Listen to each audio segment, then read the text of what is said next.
আবাসের ঘরে কাটমানি ইস্যুতে এফআইআর বারবিশাই, প্রতিলিপি গেল বিডিওর কাছে। আবাসের বাড়িতেও কাটমানি চাইছে তৃণমূল নেতারা, দেখিয়েছিলাম এর আগে।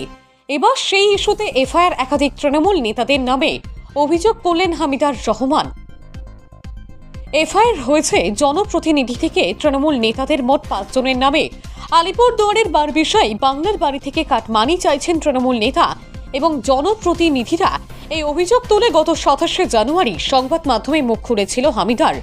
তারপরেই ড্যামেজ কন্ট্রোলে নামে তৃণমূলের ভলকা বারবিশা 1 নং অঞ্চল নেতৃত্ব, অভিযুক্ত বুথ সভাপতি জয়নাল মিয়া এবং পঞ্চায়েত সদস্য পৃথ্বীশ এক্কাকে পাশে বসিয়ে সাংবাদিক সম্মেলন করে তৃণমূলের তরফ থেকে জানানো হয় কাটমানি চাওয়ার অভিযোগ ভিত্তিহীন।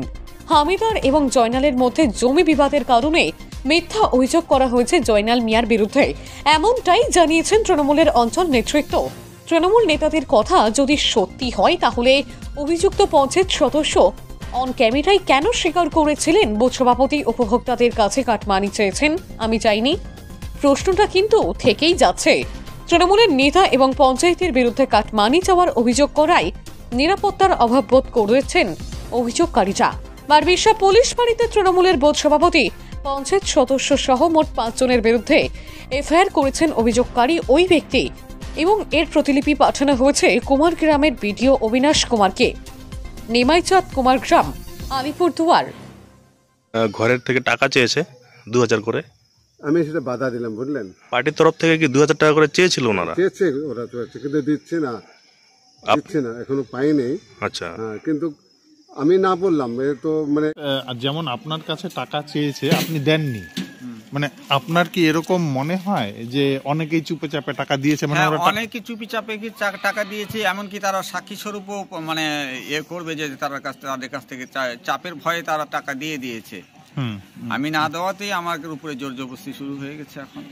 আচ্ছা আচ্ছা আচ্ছা, এরকম মানে কতগুলো পরিবার বা ফ্যামিলি রয়েছে? ওই আমার জানা মতে প্রায় আমার পাশাপাশি এলাকার 5-6 বাড়ি থেকে নেওয়া হয়েছে। আচ্ছা আচ্ছা, যারা মানে ভয়ে চুপচাপ দিয়ে দিয়েছে। হ্যাঁ, এখন আমার এই মিডিয়ার এটার মধ্যে আসা প্রতিবাদ করার উদ্দেশ্য হচ্ছে সাধারণ পাবলিকে বাংলার আবাস যোজনা থেকে 1,20,000 টাকা দিচ্ছে। সাধারণ মানুষকে পার্টি এর থেকে জোর করে কেন টাকা নিবে?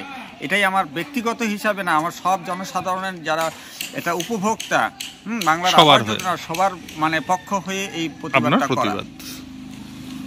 এখন দল দেখছে এটাকে উল্টো দিকে, যে আমার স্বার্থে নাকি আমি এটা প্রতিবাদ করছি। এমনকি পরশুদিন ওরা একটা মিডিয়া কনফারেন্স করে ওরা জানিয়েছে যে জয়নাল মিয়ার সঙ্গে আমার জমি সংক্রান্ত বিবাদের কারণে এটা আমি করেছি, কিন্তু জয়নাল মিয়ার সঙ্গে আমার বাড়ির জমি, আবাদি জমি কোনো সম্পর্ক নেই। এমনকি 500 মিটার বা 1000 মিটার ডিস্টেন্সও উনি প্রমাণ করতে পারবে না।